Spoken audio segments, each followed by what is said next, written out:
All right, I'm going to kick off. This is Ian from the fourth place, and I'm welcoming you to the companion show to our live Dungeons & Dragons campaign show, Heroes of Four Worlds.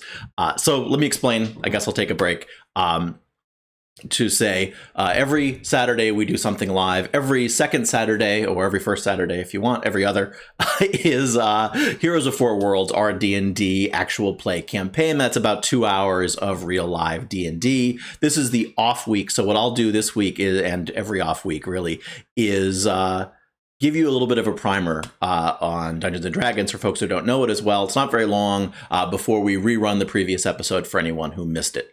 So this week I'm here for about a half an hour of D&D 101 to introduce everyone to some basics of D&D and to answer some audience questions that may be both basic and advanced questions before that, the encore of the premiere episode.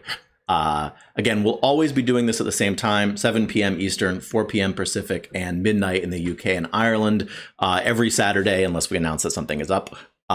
It'll just alternate between D&D 101 and the live adventure.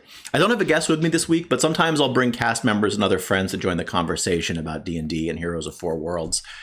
Before we get started with the instructional part of this, couple of quick shout outs. First of all, congrats to Crunch828, who won our set of wizard-themed laptop stickers in the giveaway last week. The way this works, anytime we get 25 or more viewers, the first natural one of the game will earn someone a free t-shirt. That's worth about $25, plus we ship it for free. And any other natural ones could win someone a set of stickers.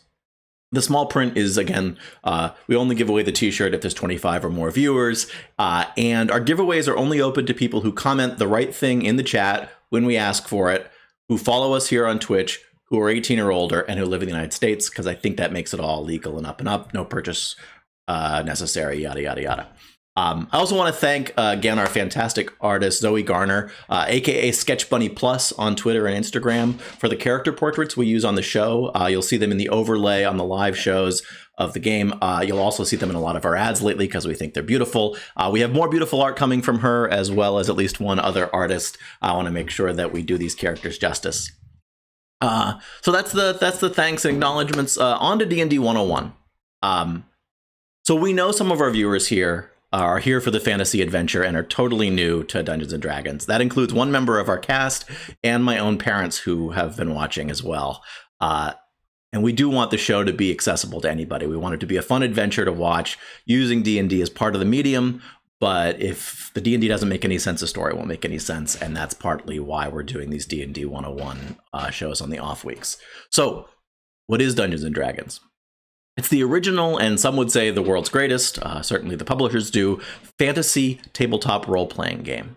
The tabletop part just means that people typically sit around a table using their imaginations, talking, and using rules that can include things like dice, maps, and miniatures. So here's how that usually goes. Each player in the game creates a character that's a fictional person with a personality, an appearance, a set of values, and probably some stuff that's useful in adventuring, like weapons and armor and spells and abilities. The core of the game is just playing make-believe out loud, where each person speaks for and decides the actions of their character as everyone tells a story together. So make-believe when we were a kid, but we're making believe out loud as a story. To make all that work and to avoid a total free-for-all, there are usually two more things you need besides players saying what their characters do. First, you need someone to run and organize the game. That's a central storyteller, sometimes called a game master, or in the case of D&D, a dungeon master. When each player controls, while each player controls the thoughts, words, and actions of their individual character, the dungeon master, in Heroes of Four Worlds, that's me. In the other game that I play in, I'm just a player. That person creates the world and controls all of the other characters in it. They also act as a referee to adjudicate the next part, the rules.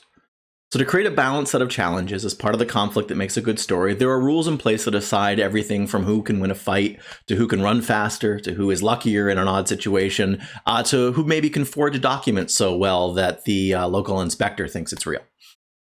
To make all of that work, creating a character includes all the purely creative stuff, like coming up with a personality and an appearance and values, and creating a character sheet, which is what captures the statistics and abilities of each character. All of their strengths, weaknesses, skills, spells, and so forth. That's stuff that makes them unique, captured in a way that helps decide who wins the virtual coin toss, or more literally, a roll of the dice. It can look like a lot of detail, a lot of numbers, but it's really just about a one-page way of capturing enough information so people don't have to like stop and discuss which of their characters would win at arm wrestling or how many hits it takes to subdue a town guard gone rogue. With that in mind, let's talk through an overview of creating a character and a character sheet. I'm going to mostly use Tanya. That's the turtle barbarian from our show, played by Cage. She's not here to speak for herself, so I am making some guesses about some of her choices. So first up, I said you come up with a person and a personality. There's no hard and fast rules for this, though there are some systems to help out. Cage has played a lot of games like this and tends to like playing melee fighters. That's people who just get into the thick of it with weapons. But I know that Cage can also be the mom friend and a real sweet Midwesterner. I'm guessing those sorts of things are why she decided that Tanya would be patient, strong-willed, hardworking, compassionate, and have a mystery or a secret that she wanted to learn more about. Most people play characters with some of their own personality traits because it's more comfortable to act out someone who you can act like, and with some changes because it's more fun to explore a different personality too. So, for instance, I played a character starting a long time ago, and my first live-action role-playing character, so I actually had to be able to really act like them. And I took a bunch of things about myself and threw in a few differences. So I was really afraid of being blind. He was blind. I tend to be very deliberative, so he was very impulsive. And I'm relatively agnostic, so he was really religious. So I could say, he's like me, but, because if he's like me, you're not playing a game. You're just sort of putting yourself in the character's shoes, more of a video game. And it is fun to act out someone who is different from you and to have a sense of how they're different from you.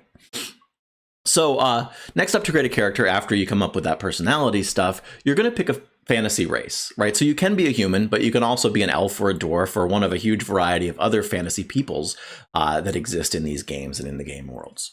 Heroes of Four Worlds take place in a universe that I created, but it does include a lot of the different peoples and monsters that are common to many Dungeons & Dragons campaigns. Cage decided to play a not particularly common race called a turtle, who are basically humanoid tortoises. They're very strong and wise. They have natural armor from their shell. They're kind of amphibious. They have claws, and they can withdraw into their shells. Put in terms of the rules, and don't sweat this part, turtles get a +2 to their strength score, +1 to their wisdom score. They have a base armor class of 17. Compared with the usual 10, that's pretty great. They can survive an hour without access to air. Their unarmed attacks from their claws do 1 4-sided die worth of damage, and they can take a certain action which lets them gain +4 to their armor class and gain advantage on strength and constitution saving throws. If you don't know Dungeons & Dragons, none of that meant anything to you. Don't worry if none of that means anything yet. It's part of what I'm here to teach you along the way. So next up, each player chooses a class. The type of adventure they're playing, including their combat abilities, their access to stuff like spells, and some unique special abilities that make a big difference in how you play the game.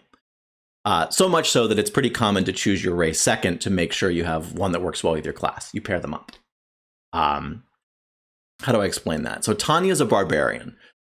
In short, barbarians as a class are berserker warriors who use their rage to do a lot of damage with weapons and to protect themselves from damage even if they aren't wearing great armor or any armor. But they also aren't as strong if they lose the momentum of that rage. Good examples of barbarians from fiction are Conan, Red Sonja, and your typical Viking berserker in a lot of movies and shows. So notice that doesn't sound exactly the way we describe Tanya's personality. That's okay. In fact, I think it's great. The mechanics of a class or ability absolutely define its functional effects within the game rules, but in some games, its flavor doesn't have to be exactly as described by the rules. We decided that Tanya is patient. So in her case, her rage, in terms of the rules, is really something more like her ability to hold on to her pent-up frustration and use it to focus herself to the task at hand where it really matters. So Tanya's rage, in game terms, isn't exactly actual rage in terms of how the character experiences it in the fictional world of the game. And I think that's important to think about that. Different people who run games may decide that some of that stuff is more set in stone, but a lot of people think as long as you're following the rules and if you can put your own flavor on it, tell your own better story about it, that's more interesting for everyone. So as a barbarian, Tanya gets a bunch of unique traits. Her rage ability that makes her more dangerous in combat, which we talked about a little bit. She gets something called unarmored defense. That means she's able to evade attacks better without armor. She gets the ability to make a reckless attack, which just means that she's more likely to hit her opponent, but also after that more likely to be hit. She exposes herself when she makes that kind of attack.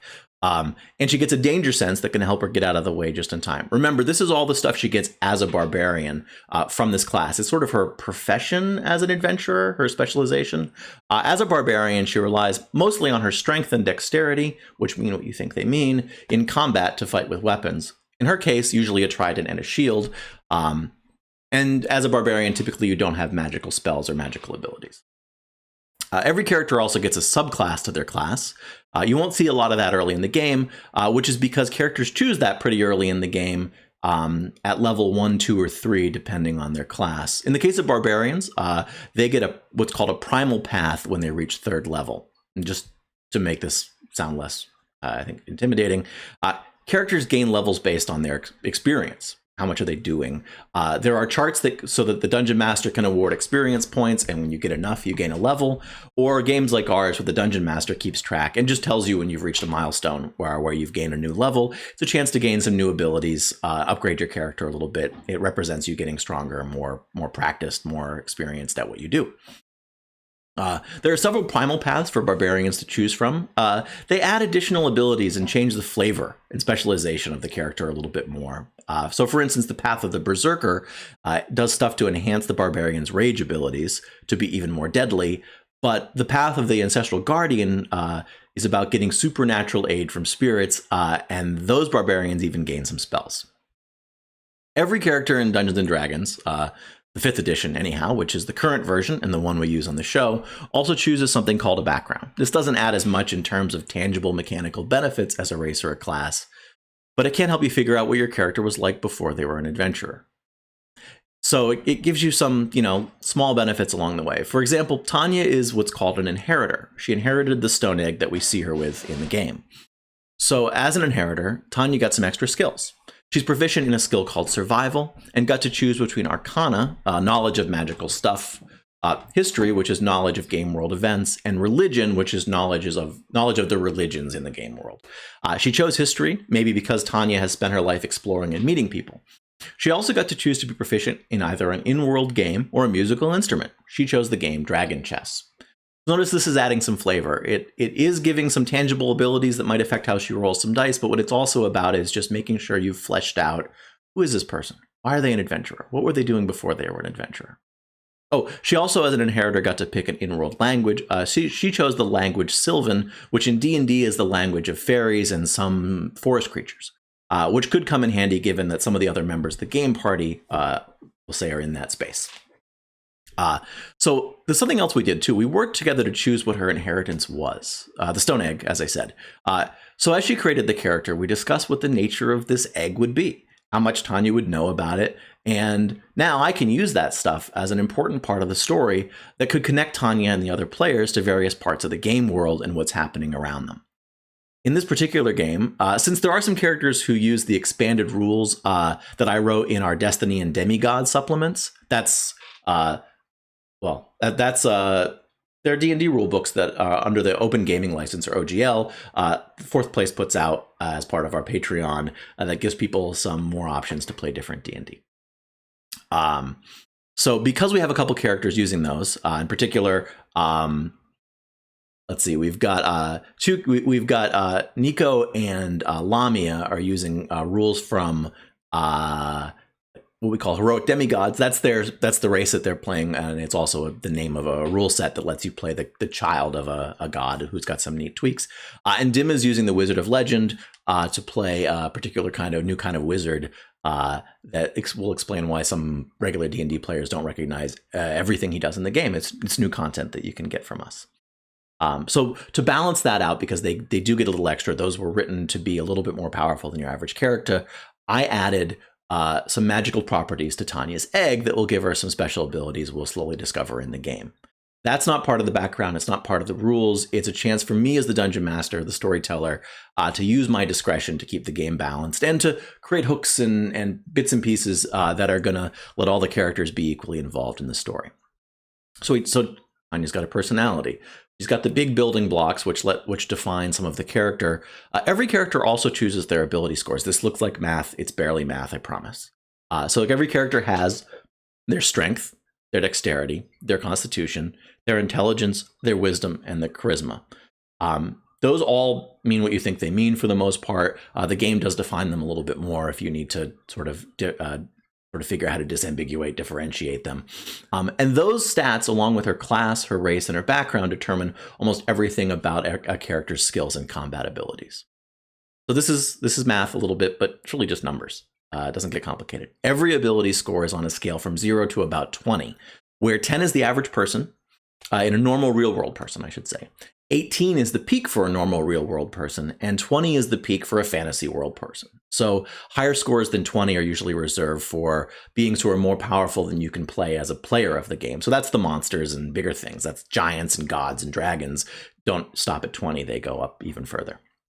The Dungeon Master, when they put together the game, will decide how those ability scores are decided, but the player almost always gets 6 values, and then they choose which abilities to assign each one to. The classic way in D&D was simple. You roll 3 6-sided dice, your normal gaming dice. We call that 3d6 in D&D lingo. So you roll 3 of those, you add them up, you get a number. You'll notice that's a number from 3 to 18. You add those up, you do that 6 times, and those are your 6 stats, and then you assign them, and you say, well, my highest one is my strength. I'm supposed to be strong as this character, so I'll put that number in my strength score. Now that's your score. For this game, we used an array. So we had 6 predetermined base scores that you could choose from. There was no random dice, so that it was sort of, there weren't any big surprises. It wasn't sort of someone got lucky at the beginning of the game and it affected the whole game. And then the players assigned each of those as they wanted to their 6 abilities. Remember I mentioned that turtles are strong and wise. So Tanya also gets +2 to strength and +1 to wisdom. So if she put a higher score into one of those, it could be even higher. She did that with strength, I believe, and with wisdom, if I remember correctly. Each ability score also comes with an ability modifier. That's to say the number from 0 to 20 comes with a number that's a smaller number. So that basically translates the 0 to 20 scale into the numbers that you add to the dice that you roll. I'll give you some examples to see if this just sort of makes sense. So Tanya's strength is 18. An 18 gives you +4 to the rolls based on that ability. That's great. Tanya's dexterity is 13. That's only +1 to rolls, which is okay. And again, those numbers are always the same. 18 is always +4, 13 is always +1, and so on. It's basically just you gain 1 every 2 increases. So it's a way to turn that 20-point scale or that 18-point scale into a smaller number that you add to the dice. And I think what that's really about is that this is a game where luck plays a lot into it. And I'll get into how we roll those dice pretty soon here. The core mechanic of the rules of Dungeons and Dragons is rolling dice to see how your ability scores combine with random chance to produce the results. The most common dice rolls are really simple. You roll a 20-sided die, dodecahedron, which is also called a d20, and you add your modifiers to see how well you do to compare to a target number. Notice that there's a 1 to 20 range that's randomized, and Tanya, who's really, really strong, only gets a +4. So the range of 1 to 20 is by design has more to do with the result than the +4. I think that's a way of saying that luck and other circumstances matter even more to individual small situations than your characters, what they're great at. Because over time, those odds work in your favor if you're very strong. But even if you're very strong, you may not be very lucky. You may have had bad footing. Someone else may be stronger. They may have more adrenaline. So there is some randomness built into the game. So that people have a chance to succeed and fail. And stories, I think, are interesting when you don't always control whether you're great at something in that moment, even if you're great at it in general. So the simplest version of a straight ability is what we call a straight ability check. You roll one of those 20-sided dice, a d20, and you add the modifier from that ability. So if Tanya is rolling a straight up strength check to see if she could push a rock, she might roll a d20 and add 4. That's it. That's the result. And we'll get in a minute to what's a good result. Don't worry about that yet. More often, players make something called a skill check. You still roll a d20 and you add the ability modifier associated with the skill. But if you're trained at the skill, you can add what's called your proficiency bonus. That's a number you have. You get it from a chart. The short version is that it starts at +2 and goes up every few levels. So the more experienced your character is, the more proficient they get at everything they're proficient at. So if she was doing that, maybe instead of pushing a rock, if she's lifting something over her head, she has a skill called athletics.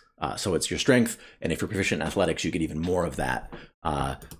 Your charisma, for instance, governs how likely you are to persuade people to do things. So if you're good at persuading people, then you would roll your d20, add your charisma score, and add that proficiency bonus +2 early in the game.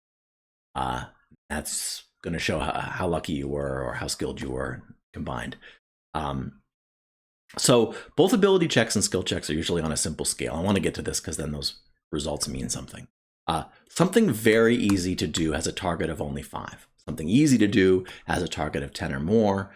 Something moderate has a target of 15 or more, and something hard has a target of 20 or more, and so on up to 25, 30, etc. If there are some rules that set these things more specifically, but typically the dungeon master is deciding in general how hard is this thing to do. Not how hard is it for Tanya, but how hard is it for anyone to do this. And that does mean that there are things that are impossible, right? You can't, no matter how stealthy you are, you can't squeeze yourself through a hole this big. Doesn't matter how strong, how dexterous, whatever. It's not possible. So that there may not be a roll at all. If it's astronomically impossible, there may be a roll where you have to get a number that's just not possible for your character to get. So hitting the target exactly is a success. So is going over for any of these, obviously. When one of your skills or your abilities is directly going up against one of someone else's, D&D calls it a skill contest or a contested roll. In this situation, 2 characters are rolling and the target isn't a made-up number. The target is how well did the other person do, right? So if 2 players are arm wrestling, they would each roll a 20-sided die plus their strength modifier. If either of them is trained in athletics, they could also add their proficiency bonus. So you think about that. That's, you get a d20, you get some numbers that are more standardized, so there's a little bit of luck in there. You're just rolling to see whose strength got the better of the other in that moment. Whoever rolled higher did better. There's some modifiers so that if I'm really weak and you're really strong, you're more likely to win, but we all have our lucky moments. So I think that's a pretty good example because it's simple. So ties in a contest, when it's my roll versus your roll, ties always mean nothing changes. So the status quo is maintained in that situation. So in the arm wrestling example, if we rolled a tie, that means neither of us won. Neither of us went over the top, I think is what we used to say. So that might mean they have to roll again to get a result, or the 2 characters could look each other in the eye and decide that's funny and that they're going to call it a tie. Depends on the situation. But in that one roll, nothing changes. Depending on your game, one of the most common rolls you'll need to make could be an attack roll. This is a tactics game. There is combat in it as well. So attack rolls work a lot like skill checks. You roll a d20, you have the ability modifier for that kind of attack, and your proficiency bonus if you're trained in the weapon you're using. For most melee, that's just up-close weapons, the modifier is your strength. That's going to work in Tanya's favor. Ranged weapons typically use dexterity, as do something called finesse weapons. To know what you're using, you don't have to remember. Just check the listing for the weapon you're using. And that doesn't tend to change often for each character. They use the same weapon for lengths of time, or they have 2 to choose from. Spell attack rolls are similar to regular attack rolls, except they use the spellcasting ability. That can differ between different classes. So wizards tend to use their intelligence because they studied magic. Sorcerers use their charisma because it's about their sort of raw willpower, for example. And again, they work just a lot like regular attack rolls. They're just based on a different statistic. For any attack roll, the attacker rolls and has to equal or exceed the target's armor class. That's a number that's comes from a combination of some skills plus the armor the enemy is wearing, or if it's fantasy creature, it's predefined. How hard is this thing to hit? Your dungeon master will know the armor class for every monster and even the objects you might attack. A wooden door, I looked this up, has an armor class of 15. If you roll less than 15, you probably hit the door. You just didn't damage it. And so remember that one of the reasons the game isn't very daunting is because you're not the referee. There's always a dungeon master there to referee. They've got all the charts. They've got all the books. They can look things up if they don't know it. So you can always revert to just saying, my character tries to punch down the door, kick down the door. And the dungeon master can tell you which dice to roll. You'll get a question in the episode here, which we didn't answer directly, which is, how does the dungeon master decide? There's a right answer in some cases, and in some cases there isn't. So if the rules define it, it might say to break an object, roll your strength. that some of those things are in the book. And sometimes the dungeon master is going to decide a fair way to give you an opportunity to check whether something works. So you as the character don't need to know every one of these rules.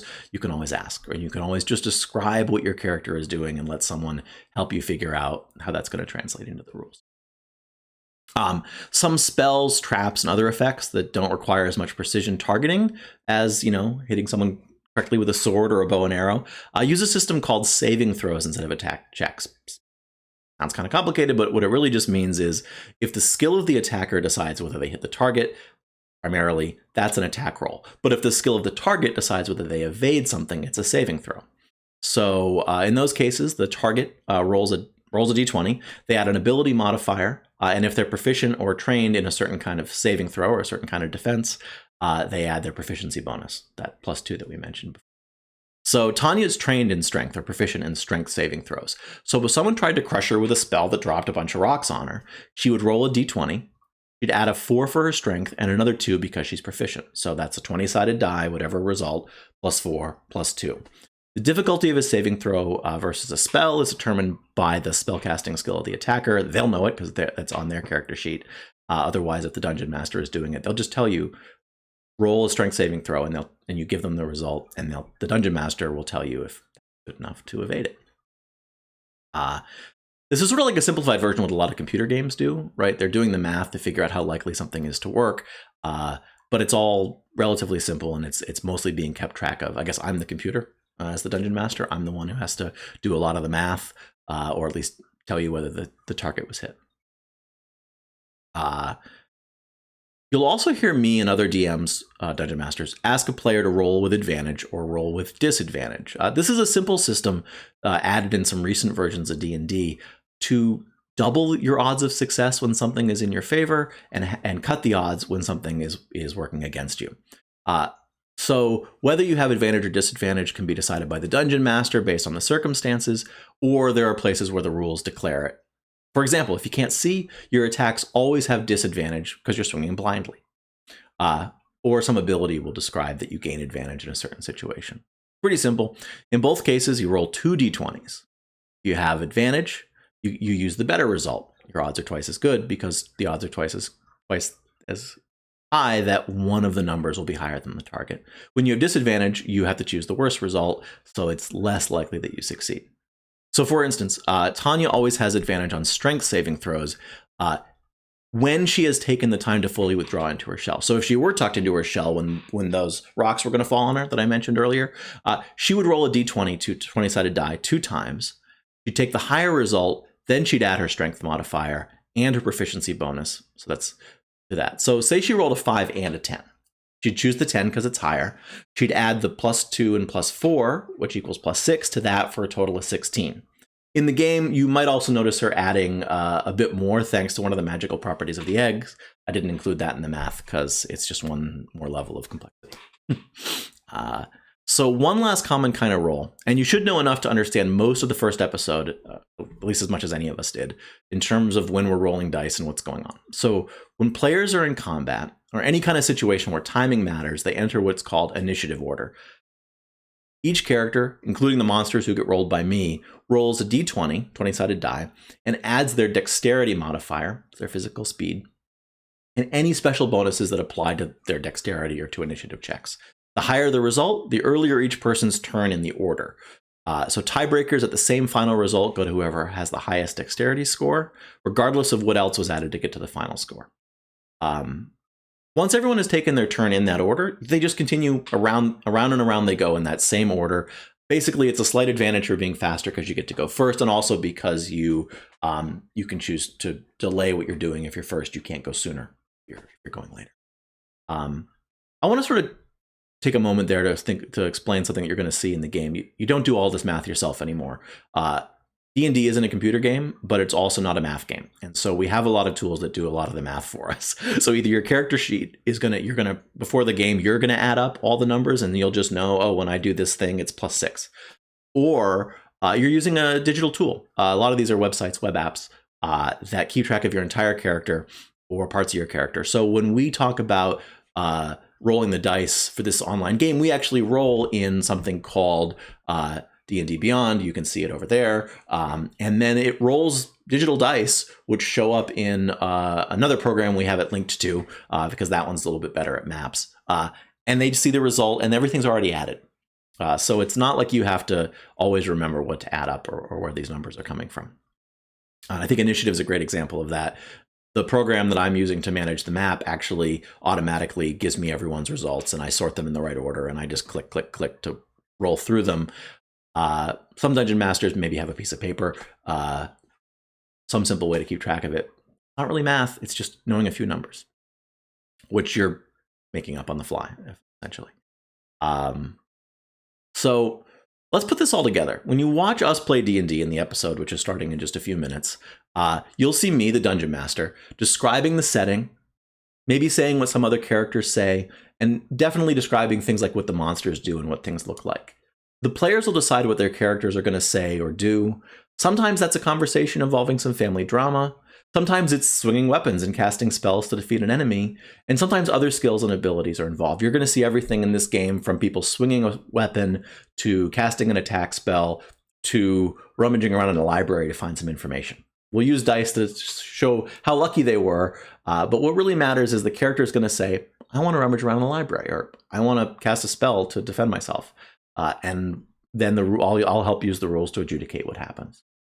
There will be stretches in Dungeons and Dragons where almost everything is decided by dice, and other stretches where almost nothing is. It's not a dice game, it's not a numbers game, it's a story game first, and we use dice and numbers to resolve some of the things that we don't want to just argue about, to put it simply. So the characters are going to do what they want to do, and the world responds through me, and around it goes. We tell a story together. And I remind the character of this a lot. You don't have to know all your abilities. Jamil is really new to the game. And you'll see some times in this where she says, I want to defend someone in my party.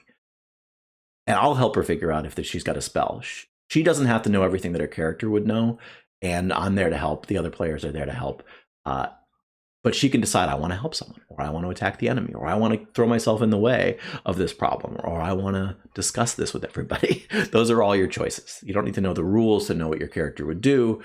You then use the rules if there needs to be some randomness or some challenge involved in how you decide who succeeds when those people are doing those things. So I hope all of this gives you a better picture of what's going on in the upcoming episode. Not all of it's going to make sense this second, because it's then going to make sense, I think, when you think about it as you watch the episode, if you're new to this. If you're not new to all this and you're an expert in D&D, hopefully you've sat through this and learned one or two things, or at least you'll get a sense of what the show is like and why and how we're trying to be friendly to all different levels of experience. So I want to get on to some questions from the audience. Normally, we're not going to do a lot of this in this episode because I spent a lot of time going over all the basics because I wanted you to understand the episode to follow. So this here's a question that we got from earlier. Oh, wait, I was supposed to remind you of something first. I'm going to be good. If you want to submit a question to D&D 101, this episode is just about done. There'll be another one in 2 weeks, and there'll always be another one every other week.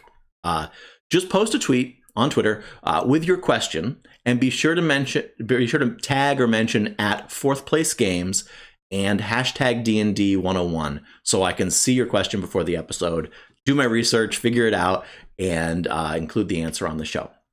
So again, you want to tag numeral 4 TH games, and you want to use the hashtag or # D for dungeon, the letter N, D for dragons, and then the numerals 101, like in the upper corner of the screen there, because if you're like me, someone saying that does you no good at all. So there they are.